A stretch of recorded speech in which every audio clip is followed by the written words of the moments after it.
بسم اللہ الرحمن الرحیم۔ اگر کوئی عورت تہجد بھی پڑھتی ہے، نماز بھی پڑھتی ہے، تلاوت قرآن بھی کرتی ہے، ساری نیکیاں کرتی ہے، لیکن اس حال میں اس کی موت آئے کہ اس کا شوہر اس سے ناراض ہے، اللہ کے رسول فرماتے ہیں ایسی عورت جہنم میں جائے گی، نماز پڑھنے کے باوجود جہنم میں جائے گی، روزہ رکھنے کے باوجود جہنم میں جائے گی، کیونکہ اس نے اپنے شوہر کو ناراض کیا۔ بلکہ یہاں تک میرے رسول نے فرمایا کوئی عورت تندور پر روٹی ڈال چکی ہو، اس زمانے میں توے نہیں تھے، یعنی کہ جیسے آج ہیں، تندور پر روٹیاں پکتی تھی، آقا فرماتے ہیں کوئی عورت تندور پر روٹی ڈال چکی ہو اور اس کا شوہر اسے اپنی ضرورت کے لیے بلائے، کیونکہ محفل میں سبھی لوگ ہیں، میں بہت حیا کے پردے میں حدیث پڑھ رہا ہوں،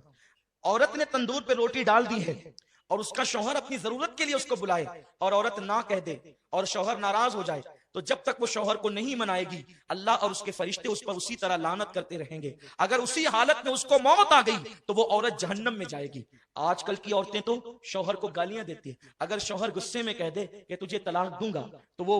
اس کا منہ دبانے کی بجائے یا معافی مانگنے کی بجائے یا اس سے لجاجت کرنے کی بجائے آج کی عورتیں اتنی بے باک ہو گئی ہے کہ یہاں تک ہم نے سنا ہے لوگوں سے، لوگ آ کر کے بتاتے ہیں، ہمیں تو نہیں پتا لیکن لوگ آ کر کے بتاتے ہیں کہ شوہر نے کہا کہ طلاق دوں گا، کہتے ہیں اگر تیرے باپ کا ہوگا تو دے کے بتا۔ استغفر اللہ، جو عورتیں اس قدر بے باک ہو گئی ہو، ایسی عورتیں لعنتی ہے جو اپنے شوہر سے طلاق کا مطالبہ کرتی ہے۔ اللہ اکبر، میرے رسول صلی اللہ علیہ وسلم فرماتے ہیں کہ اگر کسی کے شوہر کے جسم میں پھوڑے پیدا ہو جائیں، پھنسیاں پیدا ہو جائے اور اس سے پیپ بے بے کر کے نکل رہا ہو اور اس کی بیوی اس کو زبان سے چاٹ چاٹ کر صاف کرے تو بھی بیوی اپنے شوہر کا حق ادا نہیں کر سکتی۔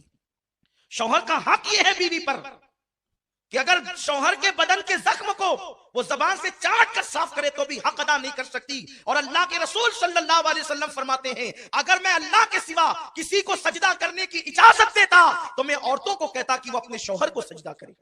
لیکن چونکہ غیر اللہ کو سجدہ جائز نہیں اس لیے عورتوں کو اجازت نہیں، لیکن عورت اپنی ہر خوشی کو اپنے شوہر کی خوشی پہ قربان کر دے۔ اللہ اکبر، اگر شوہر کہہ دے تم نے اسٹور نہیں جانا تو وہ دن بھر عورتوں کا موڈ آف ہو جاتا ہے، شوہر کہہ دے تم نے ماں کے یہاں نہیں جانا تو جھگڑا کرنے لگتی ہے عورتیں۔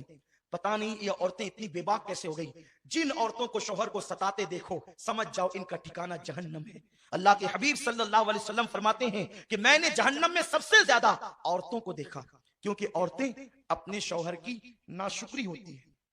یعنی ان کو ہر دن ہر چیز ملے اور کبھی نہ ملے تو بس ان کا ایک جملہ تو یہ آپ سن ہی لیں گے کہ جب سے اس گھر میں آئی ہوں مجھے کبھی خوشی نہیں ملی، جب سے اس گھر میں آئی ہوں میرا مطالبہ پورا نہیں ہوا، حالانکہ ہر دن پورا ہوا۔ یہ ناشکری صرف شوہر کی نہیں، یہ اللہ کی ناشکری ہے، اور ایسی عورتیں جہنم میں جائے گی۔ اور پھر ماں باپ بھی اتنے بگڑ گئے، اللہ رحم و کرم فرمائے کہ اگر بیٹی شوہر کا شکوہ لے کر کے آتی ہے تو ماں باپ کہتے ہیں بیٹی ہم کوئی فقیر تھوڑی ہے، ہم کوئی جو ہے وہ اتنے گئے گزرے تھوڑی ہیں،